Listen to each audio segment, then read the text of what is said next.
Hello students, welcome to the English class of 12th standard।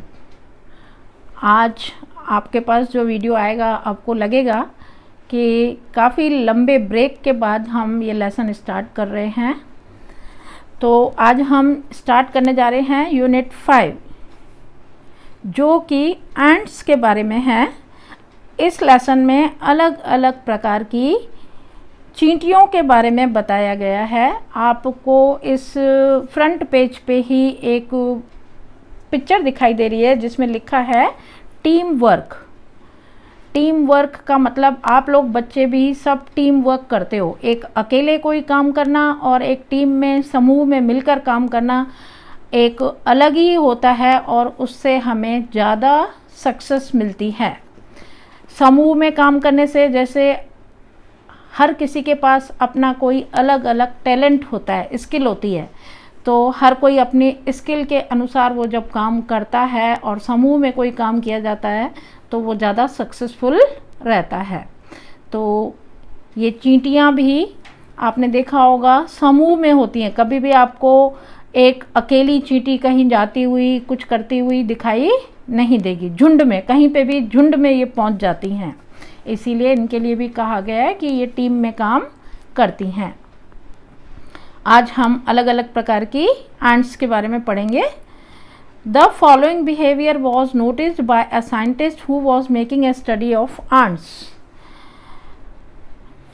जो चींटियों का behaviour माना उनका जो व्यवहार, उनका जो कार्य करने का तरीका था, वो एक वैज्ञानिक द्वारा चींटियों की स्टडी में ये महसूस किया गया। एक वैज्ञानिक जो कि चींटियों की बारे में स्टडी कर रहा था, उसने चींटियों के व्यवहार के बारे में नोटिस किया। A number of ants were down in a pit where they had killed some flies and other insects for food. काफ़ी सारी चींटियाँ एक पिट में, पिट माना एक छोटा सा खड्डा, उसमें जा रही थी। Where they had killed some flies, जहाँ पर उन्होंने कुछ फ्लाइज को, मक्खियों को मारा था। And other insects for food, और कुछ और छोटे छोटे जीव जंतुओं को मारा था अपने खाने के लिए। और उस खड्डे में वो चींटियाँ जा रही थी। The ants began fetching the small bits of these insects up to their ant hill। वो चींटियाँ नीचे जा रही थी काय के लिए, उस पिट में से अपना खाना, मतलब जो उन्होंने मारे थे जीव जंतु, उनके छोटे छोटे टुकड़ों को वो फैच माना जाकर लाना। तो वो जा रही थी लाने के लिए क्या, उन इंसेक्ट्स के छोटे छोटे टुकड़ों को अपने आंट हिल तक। आंट हिल माना चींटियों का जो बिल होता है, वो अपने बिल तक उनको लाने के लिए उस खड्डे में जा रही थी। This was arduous work for them. ये काम उनके लिए, वैसे तो ये काम बहुत डिफ़िकल्ट था। The sides of the pit were steep, जो खड्डे के साइड्स थे वो बहुत स्टीप माना गहरे थे। And considering the size of the ants the load they were carrying they were very heavy. और आंट्स की साइज़ को हम अगर कंसिडर करें, इसका मतलब चींटी का आकार कितना छोटा है ये अगर हम कंसिडर करें, तो ऐसा लग रहा था कि ये काम उनके लिए बहुत ही भारी था। The load they were carrying, मतलब लोड माना उन्होंने जो वज़न उठा रखा था वो बहुत ही भारी था। It was as if a group of men were carrying a weight of 200 pounds each. ऐसा लग रहा था कि जैसे लोगों का जो एक समूह है वो 200 पाउंड्स का वज़न उठाकर and climbing a cliff at the same time. Cliff का मतलब होता है हाई रॉक, मतलब एक ऊंची चट्टान। तो लोगों का समूह 200 पाउंड का वज़न उठाकर, ऐसा लग रहा था एक ऊंची चट्टान पर चढ़ रहा है। इतना भारी काम चींटियों के लिए था वो, मतलब उसके बराबर का भारी काम लग रहा था उनके द्वारा जो किया जा रहा था। The ants immediately organized the work in this way। चींटियों ने तुरंत उस काम को इस तरह से व्यवस्था की, उस काम को करने की। While some were carrying up the bits of insects, कुछ चींटियाँ जो इंसेक्ट्स के टुकड़ों को, जीव जंतुओं के टुकड़ों को ला रही थी। The others went in front and cleared away any sand or small stone that obstructed the way. दूसरी चींटियों का ग्रुप जाकर उनके सामने रास्ते में कहीं पर भी कोई ज़्यादा मिट्टी, उबड़ खाबड़ या फिर कोई पत्थर अगर बीच में आ रहा था जो कि उनके रास्ते में अवरोध पैदा कर रहा था, उन चीज़ों को वो हटा रही थी और रास्ते को साफ कर रही थी बाकी दूसरी चींटियाँ। At some points where it was difficult to get a foothold, these other ants would position themselves in such a way that the ants carrying the loads could easily climb over them. कुछ points पर तो मतलब कुछ जगहों पर तो ऐसा था कि चढ़ना भी मुश्किल था, क्योंकि पहले तो खड्डे में जाना, ढलान थी तो गिर सकती थी, फिर जीव जंतुओं के टुकड़ों को उठाकर वापस चढ़ने के लिए उनको कुछ भी पकड़ने के लिए नहीं मिल रहा था। कहीं पे भी हम नीचे खड्डे में उतरते हैं तो कोई पत्थर ढूंढते हैं जिस पर हम अपना पैर रख सकें, कोई सपोर्ट चाहिए होता है, तो ऐसा कोई सपोर्ट नहीं था।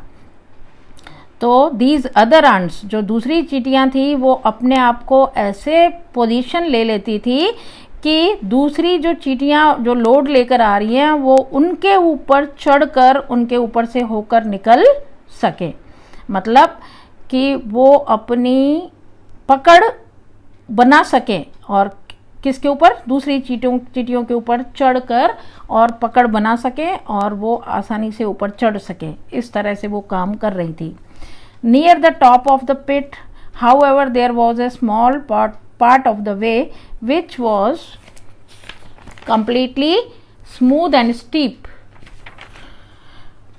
Top of the pit, खड्डे के बिल्कुल ऊपरी भाग में, there was a small part of the way, रास्ते का कुछ भाग बिल्कुल ऐसा था which was completely smooth, जो कि बिल्कुल स्मूथ का मतलब एकदम प्लेन, और steep कि जिसको हम परपेंडिकुलर भी बोलते हैं, कि जिसके ऊपर हम चढ़ न सकें, बिल्कुल ऐसा लगे कि खड़ा रास्ता जैसे होता है ना, एकदम खड़ा।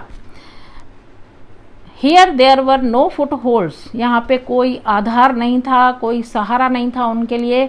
The ants came up to these points and their progress stopped, और यहाँ पर भी वो चींटियाँ आ जाती उन पॉइंट्स पर भी, और उस जगह पर आ जाती जहाँ पर उनकी प्रोग्रेस माना उनका जहाँ आगे बढ़ना रुक जा रहा था, वहाँ पर फिर से दूसरी चींटियाँ आकर उनको सहारा देती।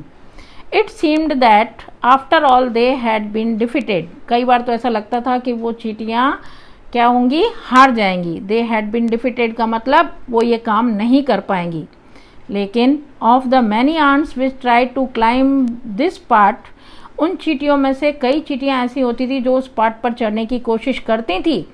Only one reached the top, लेकिन केवल एक ही टॉप तक पहुँच पाती।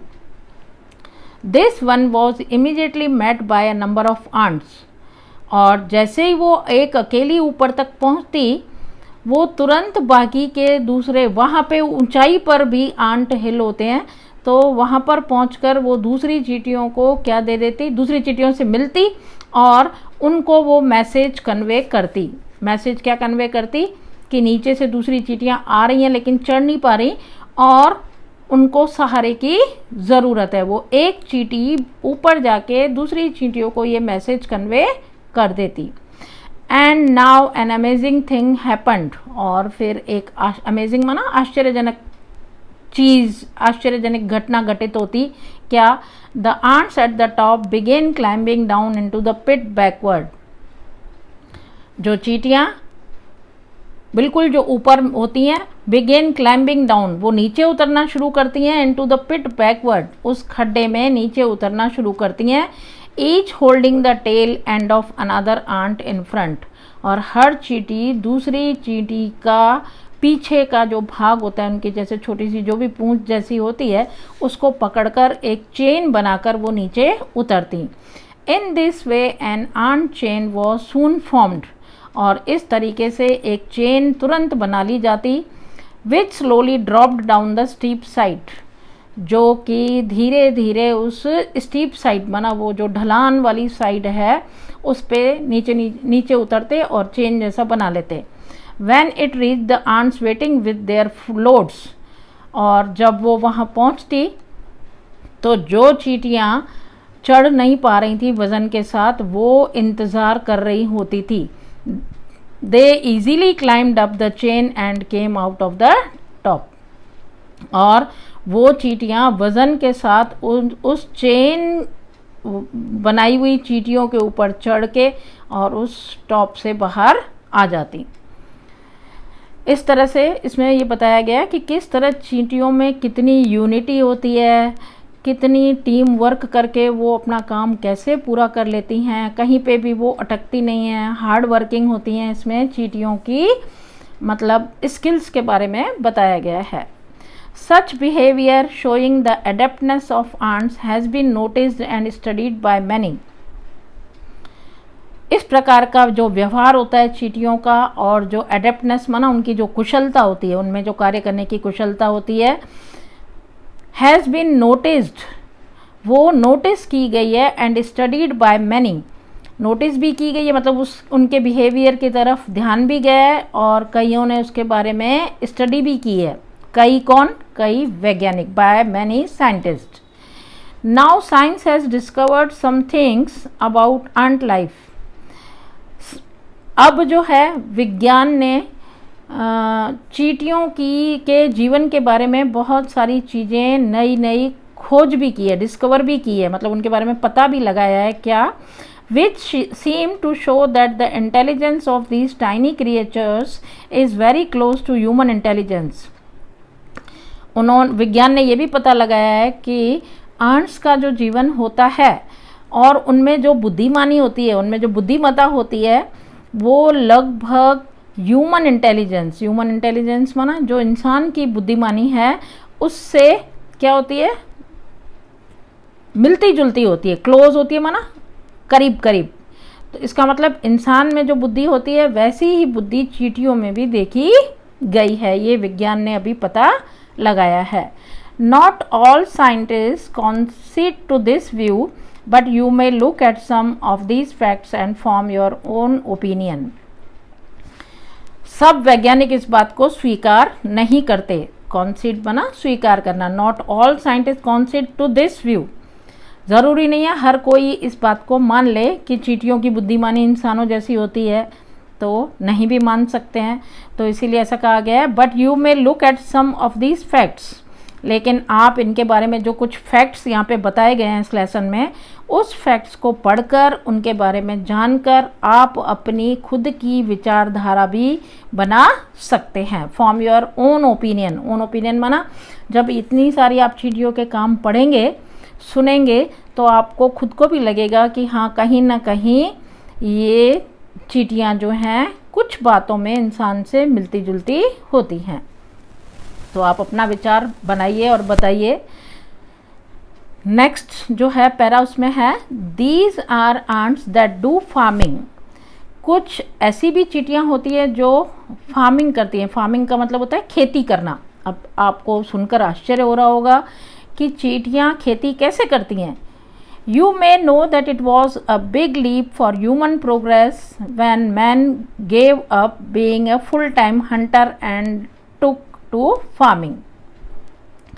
आपको ये बात पता भी होगी, it was a big leap, मतलब ये एक बहुत बड़ी प्रगति थी जब मनुष्य ने फुल टाइम हंटर, पहले पूरा समय शिकारी का जीवन जिया करता था, तो वो शिकारी का जीवन छोड़ के जब उसने प्रगति की तो उसने कब प्रगति की? शिकारी जीवन छोड़कर जब वो नदी के किनारे बसने लगा था तो नदी के पास उसको सारी सहूलियतें सुविधाएं मिलने की वजह से उसने वहाँ पर खेती शुरू की। Seemingly the umbrella ants of South Africa have taken the same step in their small way.